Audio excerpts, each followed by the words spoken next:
2028ರಲ್ಲಿ ಈ ರಾಜ್ಯವನ್ನೇ ನಾವೇ ಆಳ್ತೀವಿ. ಶಾಸಕ ಬಸನಗೌಡ ಪಾಟೀಲ್ ಯತ್ನಾಳ್ ಭಾಷಣ ಮಾಡಿದ್ದಾರೆ. 2028ರಲ್ಲಿ ಈ ರಾಜ್ಯವನ್ನ ನಾವೇ ಆಳ್ತೀವಿ ಅಂತ ವಿಶ್ವಾಸ ಇವತ್ತು.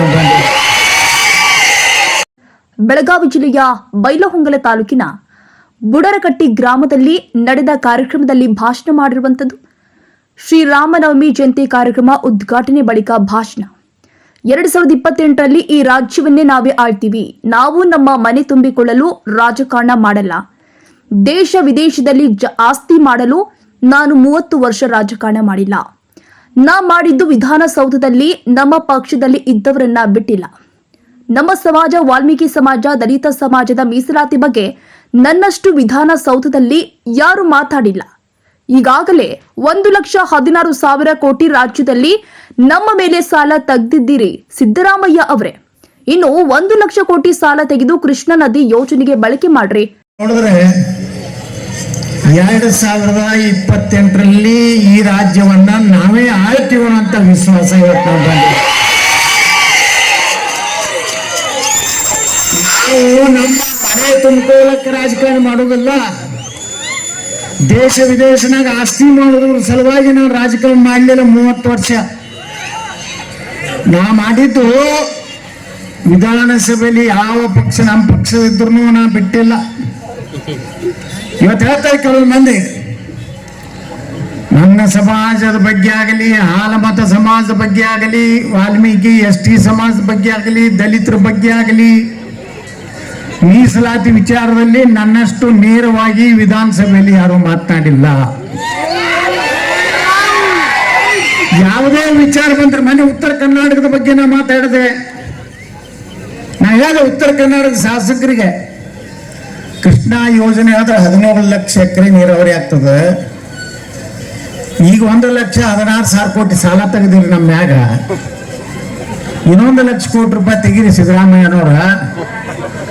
ಉತ್ತರ ಕರ್ನಾಟಕ ಕೃಷ್ಣಾ ನದಿ ಒಂದು ನೀರಿನ ಪೂರ್ತಿ ಉಪಯೋಗ ಮಾಡುವಂಥದ್ದು ಮಾಡಿಬಿಟ್ರೆ ನಿಮ್ಮ ಗ್ಯಾರಂಟಿನೇ ಬೇಕಾಗಿಲ್ಲ, ನಿಮ್ಮ ಗ್ಯಾರಂಟಿನೂ ಬೇಕಾಗಿಲ್ಲ, ನೀವು ಗ್ಯಾರಂಟಿ ಆಗೋದು ಬೇಕಾಗಿಲ್ಲ.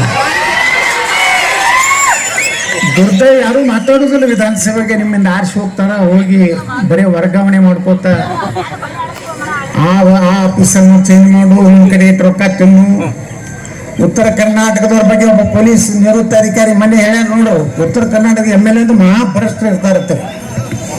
ಮೊದಲು ಅವನೇ ಮಹಾಭ್ರಷ್ಟ ಅದಾನ. ಇನ್ನು ನಮಗೆ ಹೇಳ್ತಾನೆ ಒಬ್ಬ IPS ಆಫೀಸರ್ ಹೇಳ್ದ, ಉತ್ತರ ಕರ್ನಾಟಕದ ಯಾವುದೋ ಪಾರ್ಟಿ ಸೇರಿದ್ದಾವ, ಆಮ್ ಆದ್ಮಿ ಪಾರ್ಟಿ ಸೇರಿ ಬಿಟ್ಟು BJP ಸೇರ್ಯಾರ. ನಾವು ಉತ್ತರ ಕರ್ನಾಟಕದ ರಾಜಕಾರಣಿಗಳು ಭ್ರಷ್ಟರಿಲ್ಲ.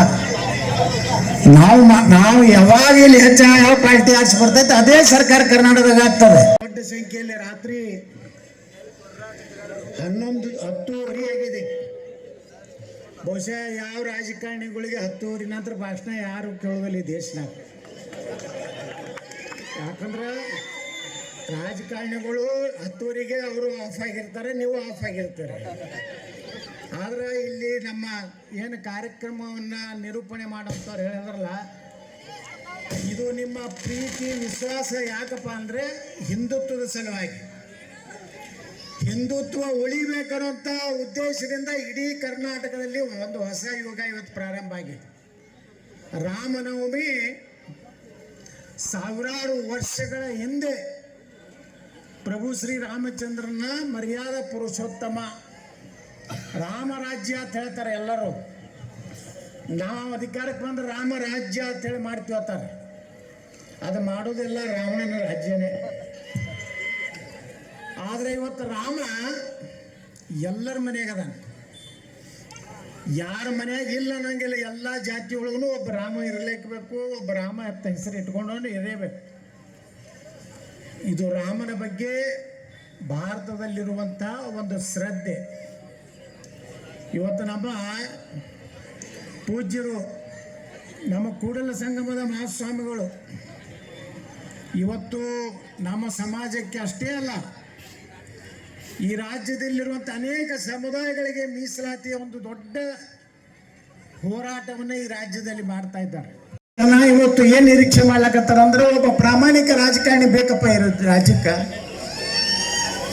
ಅವ ಏನಾರು ಬಂದು ನಮ್ಮ ಉತ್ತರ ಕರ್ನಾಟಕ ನಮ್ಮ ಜನ ನೋಡ್ರಿ ಇವತ್ತು KPSC ನಮ್ಮ ಮಕ್ಕಳು ನಮ್ಮ ಹಳ್ಳಿಯಾಗಿನ ಮಕ್ಕಳು ಪೊಲೀಸ್ ಆಗ್ಬೇಕಂತ ಹೇಳಿ ಅಂದ್ರೆ ನಾವು ಮಾತಾಡೋದಿಲ್ಲ, ಅಂಜುತ್ತೀವಿ. ಆ ಅಂಜುದ್ರ ಪರಿಣಾಮ ಏನಾಗುತ್ತೆ ಅಂದ್ರೆ ಉತ್ತರ ಕರ್ನಾಟಕ ಇವತ್ತು ಹಿಂದುಳಿದ ಭಾಗ ಆಗಿದೆ. ಇದ್ರ ಮಾತಾಡ್ಬೇಕಲ್ಲ, ಯಾರು ಯಡಿಯೂರಪ್ಪ ಇದ್ರೇನು, ಬೊಮ್ಮಾಯಿ ಇದ್ರೇನು, ಸಿದ್ದರಾಮಯ್ಯ ಇದ್ರೇನು, ಯಾರಿದ್ರು ಮಾತಾಡ್ಬೇಕು. ಏನು ಮಾಡಂಗದಾರ ಈಗ ನನಗೆ ಬಾಳಾದ್ರು ಹೊರಗೆ ಹಾಕಿದ್ರು. ನಿಮ್ಮನೇನು ಹೊರಗೆ ಬಿಡುದಿಲ್ಲ ಮಂದಿ, ಬರ್ರಿ ನೀವು ಉತ್ತರ ಕರ್ನಾಟಕ, ನೀವು ಅಪ್ಪ ಮಕ್ಕಳು ಇಬ್ರು ಕೂಡಿ ಬರ್ರಿ, ಉತ್ತರ ಕರ್ನಾಟಕದ ಒಳಗೆ ಬಿಡುದಿಲ್ಲ. ಎತ್ತಾನು ಹೊರಗೆ ಹಾಕಿನಿ ಅಂತೇಳಿ ಭಾಳ ಖುಷಿ ಪಟ್ರಿ ನೀವು ಅಪ್ಪ ಮಕ್ಕಳು. ಮನ್ಯಾಗ ಅಪ್ಪಗಿನ ಬಾಯಾಗ ಇವ ಕೇಕ್ ಹಾಕ್ತಾನೆ, ಇವನ ಬಾಯಾಗ ಅವ ಕೇಕ್ ಹಾಕ್ತಾನ. ಅಪ್ಪ ಹೇಳ್ತಾನೆ, ಮಗ ನೀ ಎತ್ತಾಳು ಹೊರಗೆ ಹೋಗ್ಯಾನಂದ್ರೆ ನೀ ಮುಖ್ಯಮಂತ್ರಿ ಆದಂಗೆ ಮಗನೇ, ನನ್ನ ಕೊನೆ ಆಸೆ ಈಡೇರ್ತು. ನಾ ಇದ್ದಾಗ ಭಯಂಕರ ಲುಟಿ ಮಾಡಿ ದುಬೈ ಹೋಗ್ತ ಆಸ್ತಿ ಮಾಡೀನಿ, ನೀ ಅಂತೂ ಇಡೀ ಜಗತ್ತಿನ ಎಲ್ಲ ದೇಶನಾಗ ಆಸ್ತಿ ಮಾಡ ಮಗನ, ಅದು ನನ್ನ ಆಶೀರ್ವಾದ. ಆದ್ರೆ ನಾನು ಪೂರ್ಣ ಮಾಡ್ಲಿಕ್ಕೆ ತಯಾರಿಲ್ಲ. ನಾ ಏನಾರೇ ಪಕ್ಷ ವಿರೋಧಿ ಮಾಡಿಲ್ಲ ಅಂತದ್ದು ಒಂದು ಹೇಳಿಕೆನ ಹೌದು ಬೈದೀನಿ, ಅವರಿಗೆ ಅನ್ಯಾಯ ಮಾಡಿದ್ದಾರೆ ನಮ್ಗೆ ಉತ್ತರ ಕರ್ನಾಟಕಕ್ಕೆ ಬೈದೀನಿ. ಏನು ಮಾಡಂಗದಿರಿ, ಹೊರಗೆ ಹಾಕಿರಿ, ಚಲೋ ಆಯಿತು. 3ನೇ ಸಲ ಹೊರಗೆ ಹಾಕಿರಿ, ಚಲೋ ಆಯಿತು. ಬರ್ತೀರಿ ನಾಳೆ MLA MP ಬರ್ತಾನೆ, ಮತ್ತು ಬಸನಗೌಡ ಬೇಕು ಭಾಷಣ ಮಾಡ್ಲಕ್ಕ. ನಿಮ್ ಕೆಲವೊಂದು ಸಂಡಿ ನೋಡಿದ್ರೆ ಯಾರು ಓಟ್ ಹಾಕೋದು ನಿಮ್ಗೆ. ಅವಾಗ ನಾ ಬರಬೇಕು, ಭಾಷಣ ಮಾಡಬೇಕು, ಆರ್ಸಿ ಬಂದ ಮ್ಯಾಗ ವಿಚಾರಣೆ ಮಾಡ್ತಾರೆ. ಈ ಸಲ ಹಂಗೆ ಆಗೋದಿಲ್ಲ.